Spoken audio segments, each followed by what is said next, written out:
दोस्तों, आखिर मरते हुए अभिमन्यु ने क्या कहा था दानवीर कर्ण से?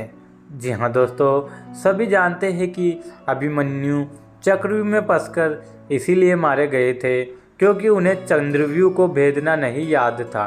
लेकिन इसके अलावा 4 ऐसे कारण थे जिसके चलते अभिमन्यु मारे गए। जी हाँ दोस्तों अगर आप सभी हमारे चैनल पर नए हैं तो चैनल को ज़रूर सब्सक्राइब करें, और अगर आप हमारी वीडियो पर भी नए हैं तो वीडियो को ज़रूर लाइक करें। दोस्तों, नंबर 1 पे है भगवान श्री कृष्ण की चाल। जी हाँ दोस्तों, भगवान श्री कृष्ण की नीति के चलते अर्जुन के पुत्र अभिमन्यु को चक्रव्यूह को भेदने का आदेश दिया गया, यह जानते हुए भी कि अभिमन्यु चक्रव्यूह भेदना तो जानते हैं लेकिन उससे बाहर निकलना नहीं जानते। अभिमन्यु के चक्रव्यूह में जाने के बाद उन्हें चारों ओर से घेर लिया गया।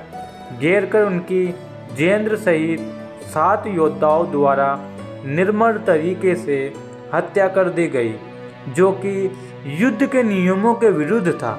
दोस्तों, कहते हैं कि भगवान श्री कृष्ण यही चाहते थे, जब नियम एक बार एक पक्ष तोड़ देता है तो दूसरे पक्ष को भी इसे तोड़ने का मौका मिलता है।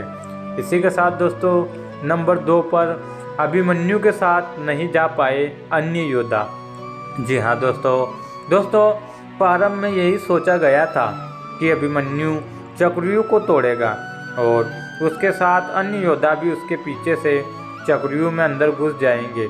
लेकिन जैसे ही अभिमन्यु चक्रव्यूह में घुसा और चक्रव्यूह फिर से बदल गया और पहली कतार पहले से भी ज़्यादा मजबूत हो गई, तो फिर पीछे के जो योद्धा थे भीम, सात्यकी, नकुल, सहदेव, वो सभी कोई भी अंदर घुस ही नहीं पाए। युद्ध में शामिल योद्धाओं में अभिमन्यु के स्तर के धनुधर 2-4 ही थे, यानी थोड़े ही समय में अभिमन्यु चक्रव्यूह के और अंदर घुसता तो चला गया, लेकिन अगला नितांत अकेला, उसके पीछे कोई नहीं गया। जी हाँ दोस्तों, इसी के साथ नंबर 3 पर लड़ते लड़ते थक जाना। जी हाँ दोस्तों, जैसे जैसे अभिमन्यु चक्रव्यूह के सेंटर में पहुंचते गए वैसे वैसे वहां खड़े योद्धाओं का धनत्व और योद्धाओं का कौशल उन्हें बढ़ा हुआ मिला, क्योंकि वे सभी योद्धा युद्ध नहीं कर रहे थे। जी हाँ दोस्तों, आप सभी ने सही सुना, बस वे सभी खड़े थे, जबकि अभिमन्यु युद्ध करता हुआ सेंटर में पहुंचता है। वे जहां युद्ध और चक्रव्यूह तोड़ने के कारण मानसिक और शारीरिक रूप से थके हुए थे, वही कौरव पक्ष के योद्धा तारोताजा थे। ऐसे में अभिमन्यु के पास चक्रव्यूह से निकलने का ज्ञात होता तो वे बच जाते, या उनके पीछे अन्य योद्धा भी उनका साथ देने के लिए आते तो भी वे बच जाते। लेकिन थकान के कारण वे अधिक जोश और होश से लड़ नहीं पाए। इसी के साथ दोस्तों, नंबर 4 पर है युद्ध नियमों के विरुद्ध हत्या करना। जी हाँ दोस्तों, अर्जुन पुत्र अभिमन्यु चक्रव्यूह भेदने के लिए उसमें घुस गया। चक्रव्यूह में प्रवेश करने के बाद अभिमन्यु ने कुशलतापूर्वक चक्रव्यूह के 6 चरण भेद लिए। इस दौरान अभिमन्यु द्वारा दुर्योधन के पुत्र लक्ष्मण का वध किया गया। अपने पुत्र को मरते देख दुर्योधन के क्रोध की कोई सीमा न रही। तब कौरवों ने युद्ध के सारे नियम त्याग में रख दिए।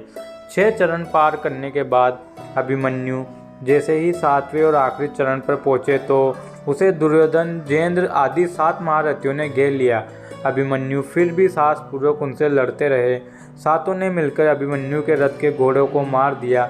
फिर भी अपनी रक्षा करने के लिए अभिमन्यु ने अपने रथ के पहिए को अपने ऊपर रक्षा कवच बताते हुए रख लिया। जी हाँ दोस्तों, और दाएं हाथ से तलवारबाजी करता रहा। कुछ देर बाद अभिमन्यु की तलवार टूट गई और रथ का पहिया भी चकनाचूर हो गया। अब अभिमन्यु निहत्था था। युद्ध के नियम के तहत निहत्थे पर वार नहीं करना था, किंतु तभी जेंद्र ने पीछे से निहत्थे अभिमन्यु पर जोरदार तलवार का प्रहार किया। इसके बाद